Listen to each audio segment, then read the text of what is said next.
In this video, you'll learn how to change the shape of any object by using something called edit mode.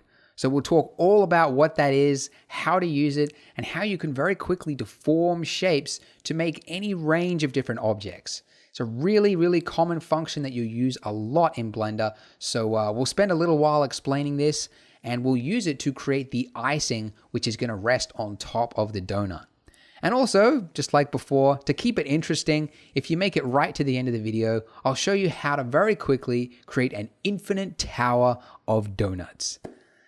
So, welcome. You've made it to part 3 of this beginner Blender series. So, congratulations, first of all. I know this stuff is pretty dense, pretty dry, and it's probably not what you want to do right now. You probably want to go and create some characters or a car or a spaceship. I totally get that. When I started, I was exactly the same. I just wanted to get to the fun stuff. But the trouble is that if you jump immediately to that, you won't really know what to do yet and what to click on and, all that stuff. So, so if you can follow this stuff, you can do this dry, the boring stuff, then you'll know exactly what to do. And you'll be able to apply all these principles and you'll be able to make some really cool looking stuff. So, yeah, if you can just stay with me right to the end, I'm sure you'll be way better off for it. So, yeah, this is where we ended at the end of the last video. So very quickly, I mentioned subsurf modifier, this thing over here in the last video, which is smoothing out the object. And I mentioned that this value here defines like how smooth that object becomes. But there's really two values here. There's view and there's render. So render is actually the one that counts, because view will only change what is visible to you right now as you're working with it in the viewport, which is this whole thing. So that's really all this is changing. Render is what it will appear in the final render. So basically, generally speaking, most artists keep the view count very low so that Blender is smooth whilst they're working with it, because there's not so much geometry. And then they keep the render amount high so that the final render has a lot of like very smooth, polished sort of look. So, and also these two buttons up here, like if you turn off that one there, that will disable it for the render. So it's like basically setting that value to 0. And if you disable that one, it'll disable it for the viewport, so basically if you have both of those off, it's like having nothing because it's going to do absolutely nothing. But anyway, I'm going to disable it for the viewport just for this next thing, because we're going to talk about edit mode, and it just helps to, if we don't have that confusing stuff. Okay, so we've talked, everything that we've done so far up to this point has been done in what's called object mode, which allows you to, you could select individual objects, move them about. You can move an entire object. You can, do a whole range of different things, but for the individual objects by themselves. But if you want to actually change the shape of an object, then you need to enter into what's called edit mode. So this is object mode. And the way we enter into edit mode is by pressing tab, okay? And that puts us into edit mode. And if you enter out of that, and by hitting tab again, that puts you back into object mode. And if, by the way, if you forget the keyboard shortcut, well, first of all, you could get my PDF, which will give you the printable shortcut you can put on your wall.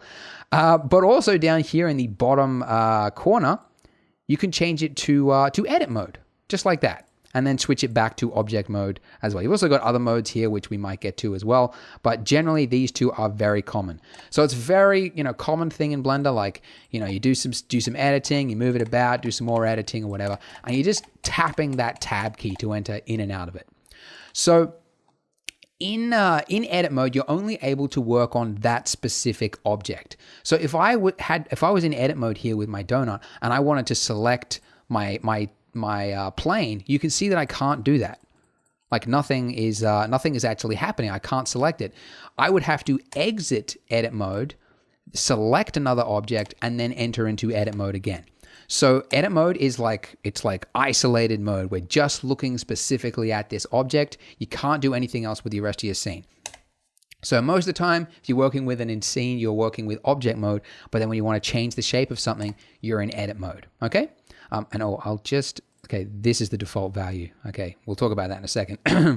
I've actually recorded this tutorial like 4 times now. Every time I've done it, something's gone wrong. Like Skype ramped my microphone volume up, so it was like really distorted. I didn't even know it did that. Oh, it was so annoying. But anyways, yeah, so some of the values, they changed from the default. Anyways, you don't really care about that. Let's talk about edit mode. So what is it? Now, you look at this, it's sort of what looks like a cage that's appeared over the top of the donut here, right? And if you click on it, you'll see that you can actually, like, it's selecting these little dots. So these dots are what are called vertices. So vertices are the point where they're like tiny, like invisible points that are used to make up, the shape of the mesh. So if you have 2 vertices that are connected together, that gap in between it is what's called an edge, okay? And if you have 4 of them that are connected, that makes up what is called a face. So it's sort of like this flat plane object, okay? So this mode that we're in right now, we are selecting the vertices. Now, if we hold down Shift, we can select more than one. Or if we hold down Alt, I can select an entire row of edges. So this is an edge loop. So I can select that edge loop, that edge loop, that edge loop. So I'm doing that by selecting in between these 2 vertices, which is now detecting I want to select the entire edge row. And if I select it in between here, you can see, oops, sorry. We'll get to that mode in a second as well. But you can see it's now creating a loop around the middle of the donut. So you can see you can select, there's different ways of selecting and working with it. So that's vertice mode. You can also, down here in the bottom panel, you've got edge select mode. Okay, so if you change it to that allows you to, you're no longer allowed to click that individual one there. Those are hidden. You're now just working with the edges, okay? Now, if you don't know like why you would use one over the other yet, don't worry. It's really when you need it, you'll know to use it. It's like if you're working on a complex object and like, I can't do this thing, you probably switch to edge mode or something like that. Another really common one, I use this more than I use the edge one, is face select mode. And that allows you to select the plane, the face that makes up those things there. And again, holding down Alt, I can select a whole edge around it. Holding down Alt and Shift is what will allow me to do that, yeah. Like that, okay? So you can see there's different ways of selecting. Now, when you've actually selected something, if you push G, it allows you to move it, okay? And all of those keyboard shortcuts that we learned before, rotate, scale, all that stuff, that works in edit mode as well, which is the really cool thing. So I can rotate this, okay? I can scale it. I can move it, okay? And it's really good because you don't have to think about what workspace you're in and I have to enable this tool and then come over here and do this thing. Like, no, you can use the exact same shortcuts that you've learned and that you're using everywhere else. So it's a very nice way of working. Now, let's say you wanted to make like some little bumps across the donut. Like it's looking too smooth right now. I want to make some bumps.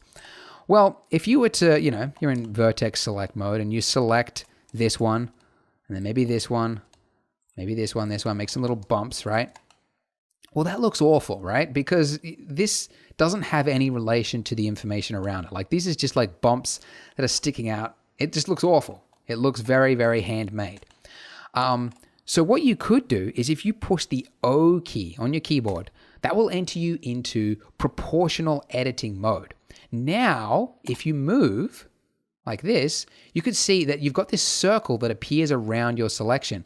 And if I use the scroll wheel on my mouse, I am now affecting a larger or smaller area of influence as I do that. And this works across, again, all of that stuff. So rotating, I can make some really cool looking shapes like that, Okay, then I can scale. Scaling does the same thing. You can very quickly, just with these tools, you can make some weird, I don't know, this is like an abstract building. It's probably a museum. They always have the weirdest looking buildings. Okay, let's pull that back. Blender didn't used to have an undo function. Like when I started Blender, like I re-downloaded Blender 2.3 or something the other day just to get some screenshots or whatever. And I was trying to use it. There's no undo function. So it's like if you made a mistake, it was like, that's your fault, man. You deal with it. And like Blender users at the time were actually against it. That's the craziest thing. People were like we want an undo function. And they're like, you shouldn't need an undo function. Real artists don't need undo functions. It's the craziest thing. It's like a punishing workflow. Like, just removes all trust of the program, you know? Anyways, that's another story. So anyway, so if you wanted to make like bumps along your donut, you could just use this proportional fall off, just make some little bumps. Isn't that cool?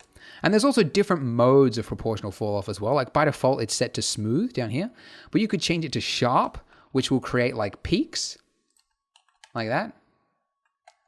Or you could change to sphere. Now it creates like these sort of like bubbles. Or there's even like constant. So it's like very, very weird. You can do some fun stuff. And then random, which although it seems like that would be a really bad one, it's actually a good one. And we're actually going to use it on the icing in the next part, I think. But anyways, so so that's that. Now, so I've spoken about how you can select by holding down Alt and clicking. But there's other ways to select as well. So if you want to select, like, let's say I want to select half of this mesh right now. Well, that would be really annoying to go like, Well, thankfully, if you push B on your keyboard and then left click drag, that's called box select. Okay. And if you, with the same tool, if you push B, but instead of left click select, you middle mouse, scroll wheel, middle mouse, it now deselects that. Okay, so again, left click allows you to select different parts of it, and then middle mouse deselects it. Okay, so that's a really fast way of working. And as well as that, did I mention, I probably didn't even mention deselect. Hopefully you've been able to read that I'm pushing A. Sorry I did not mention that. It's a lot to remember for this tutorial. But A selects all, and then pushing it again deselects everything. Very sorry I didn't mention that, but I'm hoping that you're able to read it there at least. So so you make a whole mess of everything, and then you just push A.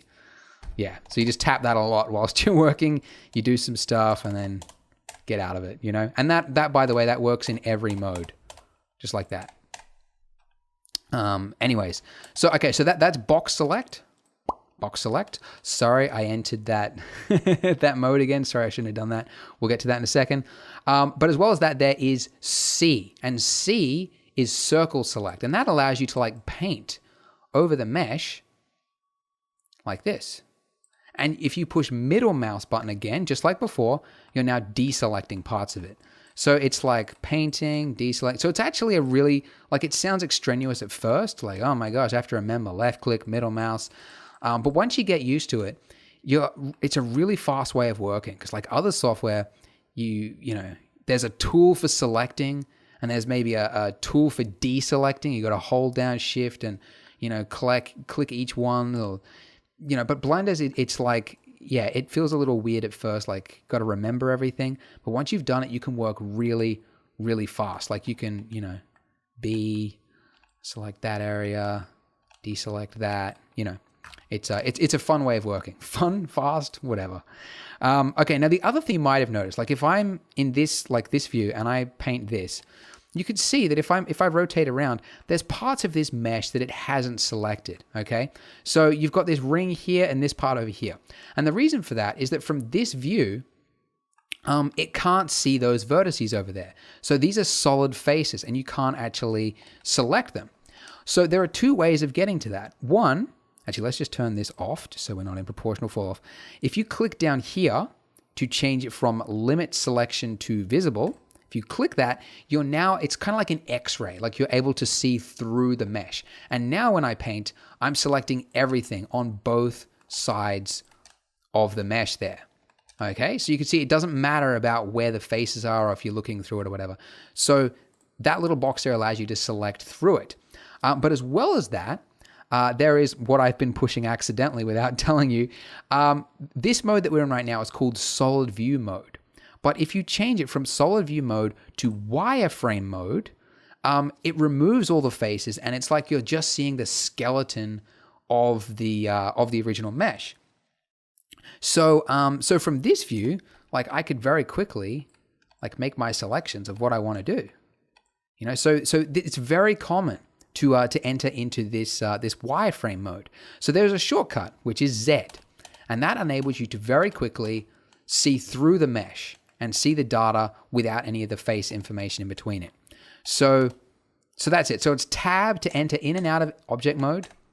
You know, okay, by the way, there's no edit mode for cameras or lights. It's just the actual meshes or a few other objects as well. And then when you're in edit mode, or also, by the way, if you're in object mode, you can push Z, and that removes the faces as well. But then, yeah, when you're in here, you can see through it by pushing Z, or Z if you're American. Let me get another drink here. Oh, that is bitter. Oh, Assam Bold. I guess, you know, it's not false advertising. By golly, I think I left a tea bag in there for like 10 minutes. It's probably why. Holy moly. Oh, that is astringent. Anyways, so this is how you work in edit mode. I hope I'm not dwelling on this too long. Let's talk about what we came here to do, which was to make some icing for the top of our donut, okay? Now, there's a number of ways that you could do this. You could make it, you know, you could start with a completely separate object, like, you know, don't follow this. I'm just going to show you as an example. Like you could start with a cube, you know, which is crazy. Go into edit mode, and then, you know, I haven't showed you this yet, but this is called extruding, which is like you extrude part of the mesh.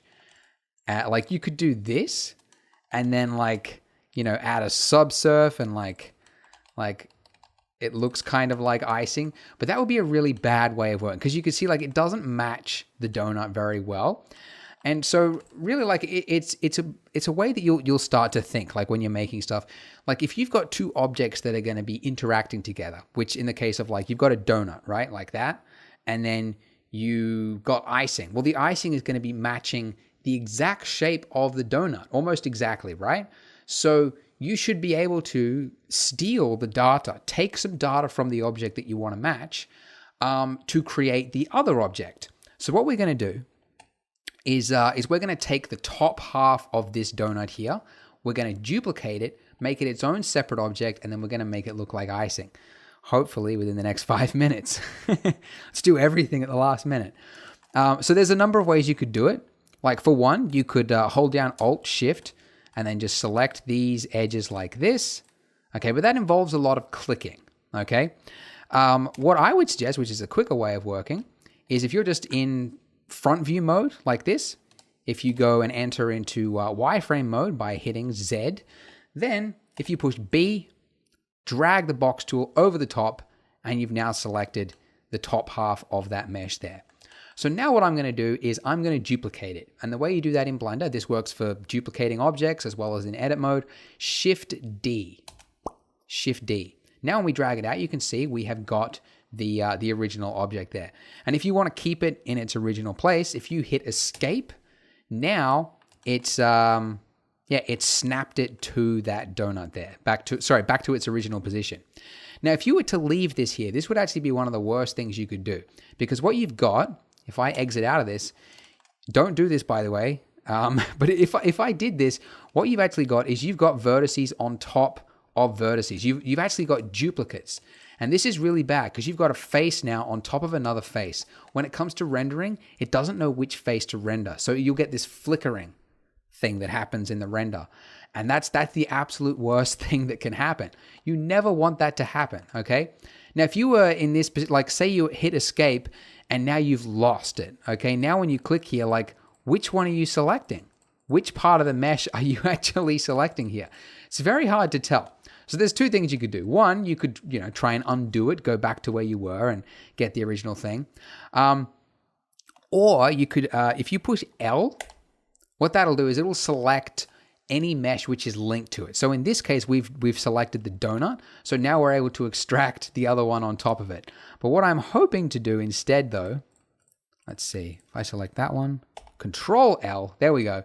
Now I've selected just that one now. Okay, so this is kind of advanced stuff really. I didn't really expect to get to this, but I know that, you know, if we repeated that again, like if we hit like this, then we hit escape, some people might accidentally click something else and then they're stuck. It's like, what am I supposed to do now? How do I get that back again? Because you don't know now what you're actually selecting. So you could select, you know, one thing here, hit Control L. You've now got that one there, which, you know, in this case, you could maybe click that. Actually, I wouldn't know. Hang on. Or you could select like one of those, then hit Control L, and now I've got that one there again. Okay? So that's what you would do. All right. By the way, if you ever found in your final render, just as another side note, just to take up even more of your time, if it was flickering in your render, and for whatever reason you don't know why that is, if you hit remove doubles, Blender will actually perform an action where it analyzes the mesh, like I'll just do it now, and it removes duplicates. So if you've got vertices on top of vertices, it'll remove it for you. But yeah, that's like as a last resort, I guess. Okay, anyway, sorry, let's get on with it. So we've got the top of our little donut here. Okay, so we've got the top of this donut. Now I want to make this its own separate object. We could keep it as its own object here, but it's very hard, and as I mentioned, it's very hard to select one or the other. So I want to make it its own object. The way you do that in Blender is by pushing P. And this will bring up separate by what? And the most common one you always use is by selection. So it's taken that selection, and if I exit out of object mode, now if I click here, you can see that it's now its own separate object. So we now no longer have that problem of like, which half of the donut am I selecting? Because now they're their own separate object. Okay, now we've made them their own separate objects, but there is still a conflict. And if we were to render this right now, we would have that problem I mentioned where faces are hitting on other faces. So you never want to have the exact same mesh or the same vertices, or it's mostly just the same face in the exact same position like what we've got right now. Because it's a physical impossibility in the real world. Two things can't exist in the same space. So the digital program doesn't know how to deal with this. So you want to fix this. So in our case, we want to take this from being, if we look at it from this side, like you can see it's hollow underneath there, right? So you want to take it from that space, and you want to make it an actual thick object. So we want to give this some thickness. A couple of ways you could do that still. One is if you went into edit mode, you could extrude. Now, don't worry about this. We're going to get to this later on, and this isn't the method we're going to use for this. But if I hit E, I can extrude this, and then I would maybe hit S, scale it out a little bit or something. Okay, like that is now, it's given it some thickness, got some weirdness going on in there, but it's done the desired effect. But you can see if I go into edit mode now, I've now got a duplicate. I've got vertices underneath it, and I got vertices over here. And if I later on realize like, oh, that thickness is too much on this donut here, that thickness is too much, I would have to individually go here and like select just this part, not the rest of the mesh. And it will be very, very annoying. So as I mentioned before about keeping a destructive or non-destructive workflow, like when you do stuff in editing, stuff like that, you don't have a lot of control over it later on. So whenever possible, you want to try and use a modifier. And it just so happens that we have one in the modifier stacker, and it is called the solidify modifier down here. So if you click that, you won't have noticed much has changed because it has probably, yep. So if you go in wireframe mode, you'll see that there's actually like, this is before and then this is after. So it's created a thickness to it. It's done what I just did before. It's extruded it, but you now have control over it. You can change this thickness here.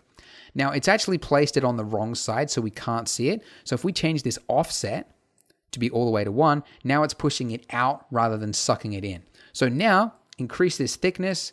We can change how thick we want that icing to be. Okay, really thick dollop, like really caked on there. Probably a donut people pay a lot of money for. I imagine that'd be like a trend. Like I could see that as like a trend in New York or something. I don't know why I think New York, but like I imagine that'd be it. Like you could call it like caked donuts. Donuts that are like caked in icing. with like a kilo of icing on top of your donut or something. I could see that becoming a trend. Anyway, so you could have like really, really super thick, or you can change it here. So later on, when you're working in your scene, you go like, oh, I don't like the thickness of that icing. Just change it. Super easy because you've got this modifier here. Now, the other thing to note, if I turn on the subsurf tool again, the modifier here, so everything looks a little bit smoother, you can change the order of your modifiers. So what it does is it reads it from top to bottom. Okay, so where it is right now, it's starting with the subsurf and then it's adding the solidify on top of it. So we're starting with the smoothed mesh and then it's doing the solidify after that and pushing it out. But if I push this up arrow, it's now pushed that solidify and modify on top of the subsurf, which means that now the edge of this icing has become smoother because it's performed the smoothing action after the solidify action, if that makes sense. So now when I turn this up, you can see we've got like this smoothed edge to it, okay? Which, you know, it looks a little weird underneath there. Let's go into perspective mode. Yeah, you got a bit of a gap there, but, you know, from this angle, you can't really see it. So, you know, it's really up to you. So this, I'm really just saying this to demonstrate that there's an order to the subsurf modifiers. Okay, so it reads it again, top to bottom. Oh my goodness, what a long video. Must be sick of it. All right, let's do something fun, which is what I mentioned at the start of the video, which is make a tower of donuts. And this is to demonstrate another really common modifier in Blender, which we won't really have a use for in this tutorial, but it's called the array modifier. So if with this donut here, the bottom one selected, if I go add modifier and I select array, you can see that it's created another donut next to it. And if I increase this count, you can see we've got lots and lots of donuts. And it's the position that it's placing this donut is it's stipulated. I sound like a lawyer. Stipulated in the relative offset settings right here. So this is the X value. So if I set the Y value to 1, now it's like it's gone diagonal because it's both X and it is also Y. I can make them all go that way by just making that. Or if I set them both to 0 and then this one to 1, this is the Z axis. So it's now placing them directly on top of each other. And if I now increase this count, this is a situation where you want to turn off the subsurf because otherwise it'll go really slow in your viewport. But now if I drag this up, I have an infinite tower as big as your computer can actually handle. Okay?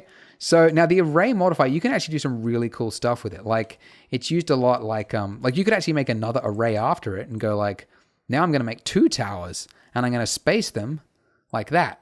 I'll make 3 towers of donuts. And you can make array after array of doing all this weird stuff. And you'll also, and you know, this is overkill, which is why I won't really explain, you know, what's going on here. But if I was to down here, if I made a empty, which is just an object which you can use to like move around, doesn't show up in your render or whatever. And then here, if I set, instead of relative offset, if I set the object offset to be the empty, now this empty defines where those donuts go. So, and check this out. If I rotate it, oh, what is going on? So you can make some really cool, cool looking shapes. This looks like a daydream. You can imagine this looks like something from like a Simpsons cartoon. Like Homer would be flying through here, and then be like, and he'd be trying to eat them. Yeah. Anyways, so that is that's how to make a little tower with your donuts there. So that was just a little bit of random fun, just for the ending there. All right, thank you for making it through to the end of this very long video. Apologies it's so long, but we did cover a lot, as I'm sure you would agree. So, in the next part, we're going to make this icing look a little bit more like icing and less like a yarmulke. So we'll make it look more like icing. So go ahead and join me in the next part. And if you like this video, go ahead and give me a like. That really helps my ranking in YouTube. and helps me to make more tutorials as well. So that's it. Thanks for watching. See you in the next part.